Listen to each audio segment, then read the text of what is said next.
కాసేపట్లో తెలంగాణ అసెంబ్లీ సమావేశాలు ప్రారంభం కానున్నాయి. కేంద్ర బడ్జెట్లో తెలంగాణకు తీవ్ర అన్యాయం జరిగిందని దీనిపై నేడు శాసనసభలో చర్చిస్తామని ముఖ్యమంత్రి రేవంత్ రెడ్డి తెలియజేశారు.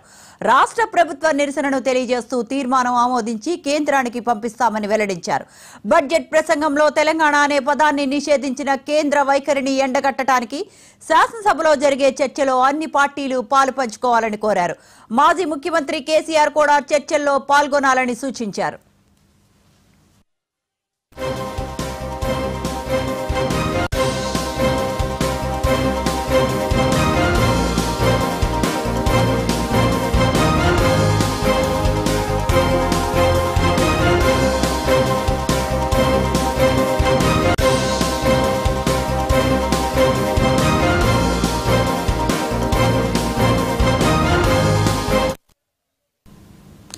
కేంద్ర ప్రభుత్వం తెలంగాణపై వివక్షతో కాదు కక్షపూరితంగా వ్యవహరించిందంటూ సీఎం రేవంత్ రెడ్డి ఆగ్రహం వ్యక్తం చేశారు.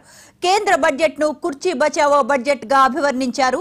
నితీష్ నాయుడు డిపెండెంట్ అలయన్స్ ఎన్డీఏగా మారిందని ధ్వజమెత్తారు.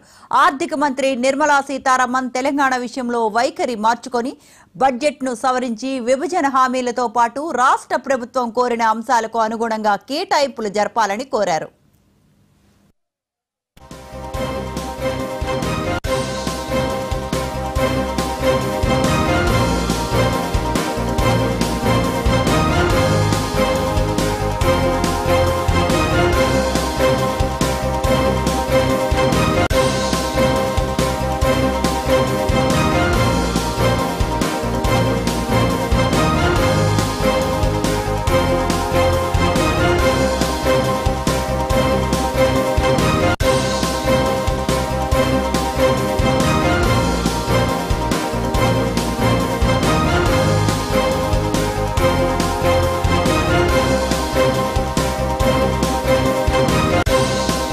జరిగే చర్చలో అన్ని పార్టీలు పాలు పంచుకోవాలని కోరారు.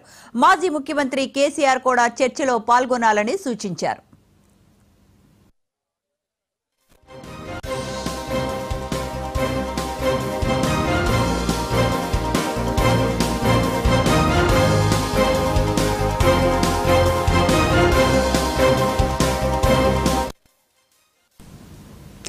కేంద్ర ప్రభుత్వం తెలంగాణపై వివక్షతో కాదు కక్షపూరితంగా వ్యవహరించిందంటూ సీఎం రేవంత్ రెడ్డి ఆగ్రహం వ్యక్తం చేశారు.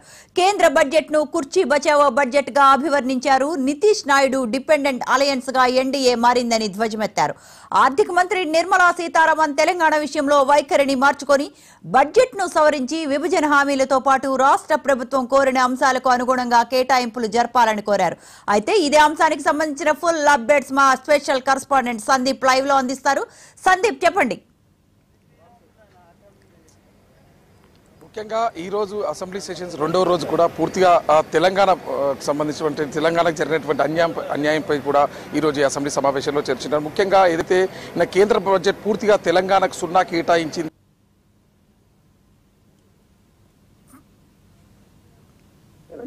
కూడా నిన్న ముఖ్యమంత్రి రేవంత్ రెడ్డి మీడియా సమావేశంలో కూడా కేంద్రంపై కూడా విమర్శలు చేశారు. దాదాపు ఇప్పటి వరకు కూడా విమర్శలు చేశారు. దాదాపు ఇప్పటి వరకు కూడా 7-8 సార్లు ఇటు ప్రధానమంత్రి మోడీని కలిశాను, పెద్దన్న పాత్ర పోషిస్తానని చెప్పేసి కూడా తెలంగాణకు మొండి చేయి చూపెట్టారు. కేంద్రం నుంచి ఇప్పుడు తెలంగాణ నుంచి 8 మంది బీజేపీ ఎంపీలు ఉన్నారు, లోక్సభకు ప్రాతినిధ్యం వహిస్తున్నారు. 2 కేంద్ర మంత్రులు ఉన్నారు. నిర్మలా సీతారామన్ కూడా తెలుగు మహిళ అయినప్పటికీ కూడా ఇటు తెలంగాణకు మొండి చేయి చూపెట్టింది. ఎందుకంటే అసెంబ్లీ ఎన్నికల్లో బీజేపీకి కొంతమంది శాసనసభ్యులు ఉన్నప్పటికీ ఇటు ఎంపీలు మాత్రం పెద్ద మొత్తంలో ఇచ్చినప్పటికీ కూడా తెలంగాణపై వివక్ష చూపెట్టారు అనే విధంగా కూడా ఇటు రేవంత్ రెడ్డి విమర్శించారు. ఈ రోజు స్పీకర్ అనుమతితో కూడా అధికార కాంగ్రెస్ పార్టీ కేంద్రం సంబంధించిన బడ్జెట్ పై కూడా ఈరోజు చర్చ పెట్టనున్నారు. ముఖ్యంగా బీజేపీ ఏ విధంగానైతే వివక్ష ఎందుకు చూపెట్టింది, వెంటనే కేంద్ర మంత్రులు బండి సంజయ్ ఇటు కిషన్ రెడ్డి కూడా రాజీనామా చేయాలి. ఎందుకంటే విభజన ఏదైతే ఏపీ రీఆర్గనైజేషన్ యాక్ట్ లో కేవలం ఏపీకి కాకుండా తెలంగాణకు సంబంధించినటువంటి ఖమ్మం బయారం ఫ్యాక్టరీ కావచ్చు, ఇటు వరంగల్ కోచ్ ఫ్యాక్టరీకి సంబంధించి కాబట్టి ఐఎం సంబంధించి కూడా అనేక ప్రాజెక్టులు కూడా ఇటు తెలంగాణ పెండింగ్ ఉన్నాయి. ఇప్పటి వరకు 10 ఏళ్ల రాష్ట్ర విభజన జరిగినా ఇప్పటి వరకు కేంద్రం నుంచి రావాల్సినటువంటి నిధులు రాబట్టడంలో ఇటు బీజేపీ విఫలమైంది. ఎందుకంటే దాదాపు 3వసారి కూడా అధికారంలోకి వచ్చిన తర్వాత కూడా తెలంగాణపై వివక్ష పెడుతుందనే విధంగా కూడా చూపెడుతుంది. ఈరోజు ఇటు ముఖ్యంగా తెలంగాణకు సంబంధించిన రెండో రోజు అసెంబ్లీ సెషన్స్లో కూడా ఇటు శాసన మండలిలో ఇటు శాసనసభలో కూడా ముఖ్యంగా కేంద్ర బడ్జెట్ పైన కూడా చర్చ జరగాలి అనే విధంగా కూడా అధికార కాంగ్రెస్ పార్టీ ఇటు స్పీకర్ను కోరనుంది. అలాగే ఇప్పటికే కర్ణాటక ఇటు తమిళనాడు ముఖ్యమంత్రులకు కూడా తెలంగాణ సీఎం రేవంత్ రెడ్డి లేఖలు రాశారు. దక్షిణాదికి పూర్తిగా కేంద్రం అన్యాయం చేసింది, అందరం ఒకే తాటిపై ఉండి కేంద్రాన్ని నిలదీయాలి.